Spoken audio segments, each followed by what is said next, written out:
Today, I'm going to explain an Italian comedy film called Put Grandma in the Freezer. It's up in a church where a young man and an extremely old woman are getting married. By the looks of her physical condition, it is possible that she won't even survive the week. The priest clearly doesn't approve of the marriage, so he taunts the man for going through all this trouble just to get the woman's pension. He also makes comments about the people present in the room who appear to be criminals paid to witness the wedding. Just then, the priest removes his disguise and reveals his real identity. He is Simone, an undercover law enforcement officer. He arrests the groom for trying to commit fraud and takes him away. What if he really loved her, though? The scene then cuts to a museum where a woman named Claudia threatens to destroy a historical painting if her demands aren't met. She gathers the media and reveals that she is an art restorer. Claudia's business has been on the verge of bankruptcy because the museum owes her more than $100,000. Now she is entirely dependent on her grandmother, Bridget's pension, to support herself. Suddenly, her friends Rosanna and Margie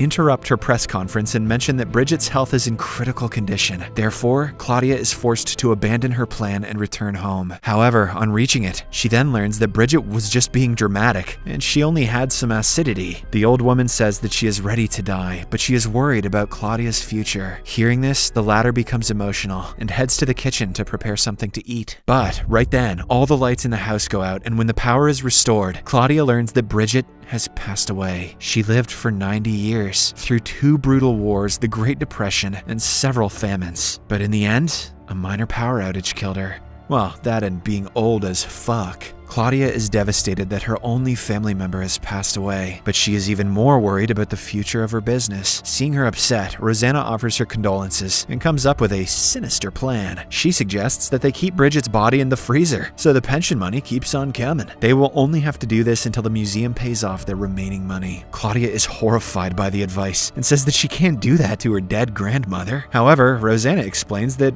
it's the only solution, and that they can give Bridget a proper burial once they recover the money from the museum. After much deliberation, Claudia reluctantly agrees, and the friends put Bridget's body in the freezer before covering it with steak and pasta. I'm hungry now, and I don't like steak or pasta.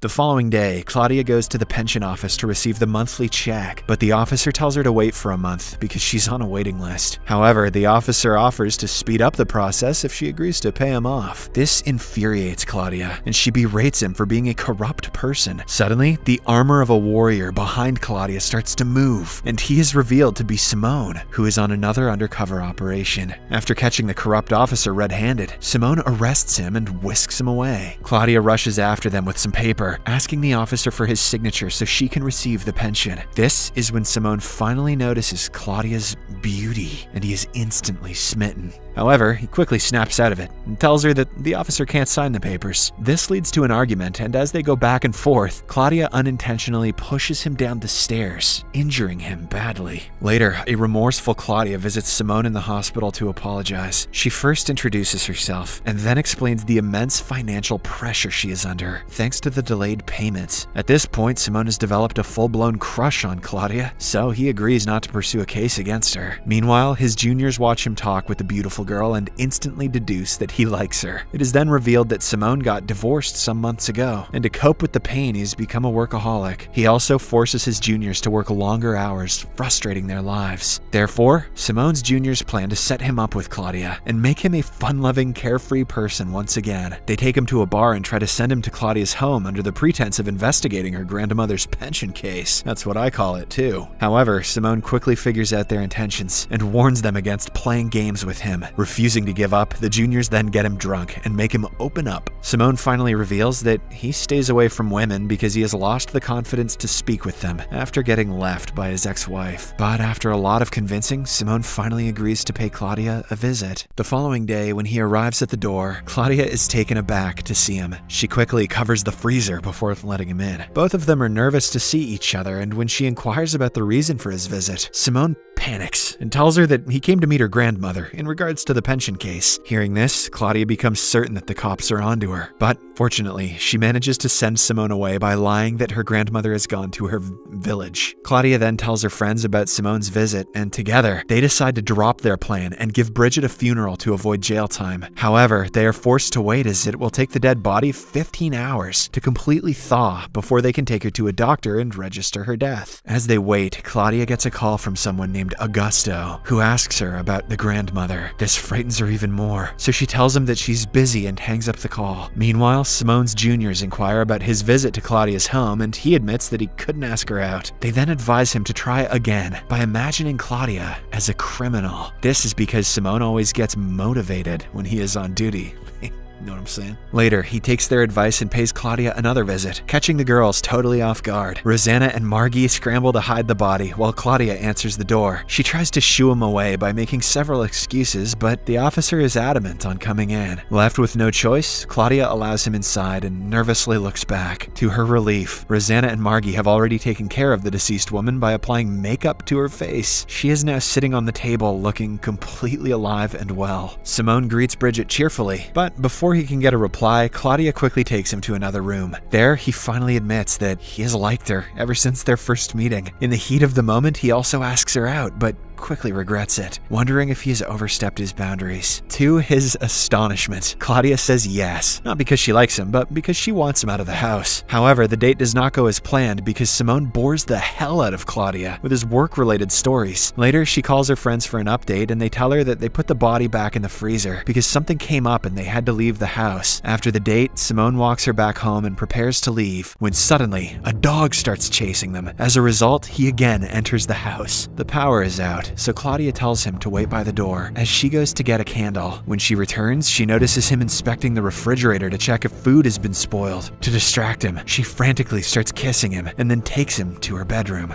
This is the first time thinking about your grandparents has ever made someone more horny. When things start to heat up, Claudia backs down, saying that they should take things slow. Simone, being a gentleman, agrees and returns home. However, he incessantly messages her and Claudia feels stuck. Therefore, she devises a plan to get rid of him. That evening, she goes on a date clad in a revealing dress and a lot of makeup. She acts obnoxious and deliberately picks fights with other guests. As a result, one of the guests punches Simone in the face. The latter is puzzled by her behavior, and he finally ends the date when she grabs his crotch and asks him to show the junk. The following day, Augusto, the caller, arrives at Claudia's home. He reveals that he is Bridget's old friend and demands to meet her. Claudia tries to make excuses to get rid of him, but he tells her that he has been camping in the neighborhood for 3 days, but he didn't see Bridget even once. He then warns her that if he doesn't see Bridget by tomorrow, he will call the police. Afraid of getting exposed, Claudia and her friends come up with a plan. The following day, when Augusto shows up at the door, Claudia disguises herself as Bridget and speaks to him. Fortunately, he doesn't recognize her, and it's revealed that Bridget and Augusto used to date in the past. Augusto says that his wife has passed away, and he wants to get together with her. However, Claudia tells him that she has found someone else and sends him away. After getting rid of him, she finally breathes a sigh of relief, but the doorbell again rings. To her dismay, it is Simone. She nervously tells him that Claudia is at work, but the cop wants to speak with Bridget instead. Left with no choice, Claudia lets him in and Simone expresses his feelings for her. He says he's aware that Claudia deliberately put on the schizophrenic avatar to scare him away, but he is not going anywhere because he really loves her. Hearing all this, Claudia is moved, so she asks him to wait for a while. She then rushes to the garage to remove her makeup. After returning back to her real self, she walks up to Simone and kisses him passionately. The two then make love and decide to go on a vacation. Simone's juniors are elated and they throw a party to celebrate. Meanwhile, during the vacation, Claudia and Simone get to know each other, and it is revealed that Simone's marriage broke down because he caught his ex-wife committing tax fraud. The amount wasn't even that big, just 3,000 euros. Simone then warns Claudia to never compel him to choose between her and his duty because he will always pick the latter. What a friggin' dork. A month later, Claudia returns from vacation and reveals to her friends that she's pregnant. She also expresses her fear that Simone will break up with her if he finds out about Bridget's body. Therefore, they all agree to bury Bridget's body as soon as possible. In the next scene, as Simone is on another undercover mission, Claudia and her girls load Bridget's body into the van and prepare to take her to the cemetery. However, on their way there, they are pulled over by Simone's juniors on grounds of speeding. They don't recognize Claudia and demand to see the back of the van.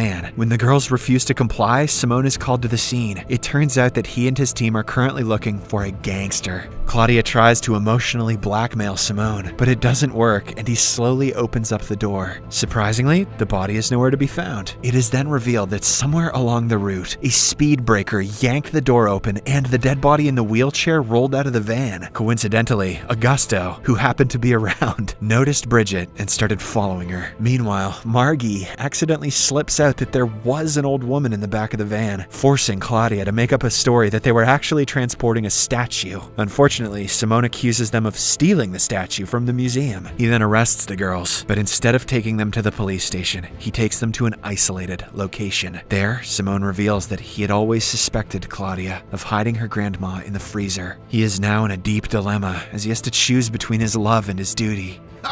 What a dork! However, after much consideration, he decides that he does not want his baby to be born in prison, so he agrees to overlook the crime. He breaks up with Claudia, but when he learns that the body has gone missing, he is forced to help. Simone and the girls then split up and start looking for the body. Meanwhile, after rolling through town, Bridget's body comes to a stop in a forest. Augusto also arrives, but when he learns that the love of his life is dead, he suffers a heart attack and passes away. After a while, Margie and Rosanna eventually arrive at the location and find the body. They first decide to take care of Augusto's body, but when they return, Bridget is once again gone. Panicked, they rush to Claudia's home and inform her of everything. Just when it appears that the girls are going to jail, they spot the body right next to the gate. However, suddenly, some officers arrive there and suspect that the person in the wheelchair is the gangster they are looking for. The girls again panic, but to their relief, the person is revealed to be a statue. After the police leave, Claudia goes back inside her house, and there she finds Bridget laying in her bed. Simone also arrives, and it is revealed that he found the body in the woods and covertly brought it home without telling his juniors. Realizing that he risked his career to save her from the authorities, Claudia hugs him affectionately, and the two reconcile. Claudia then promises to call a doctor and bury her grandmother, but Simone tells her that the body must be preserved in methanol for 2 days to throw off the doctor about the actual time of death. It's creepy that he knows that. In the final scene, Claudia and the group attend Augusto's funeral and pay their respects. Later, they discuss Claudia's debt and her baby on the way. Simone realizes that his salary won't be enough to keep the family afloat. Hence, he too agrees to make a compromise. The movie ends as Claudia, Simone, Margie, and Rosanna decide to freeze the granny for a few more years.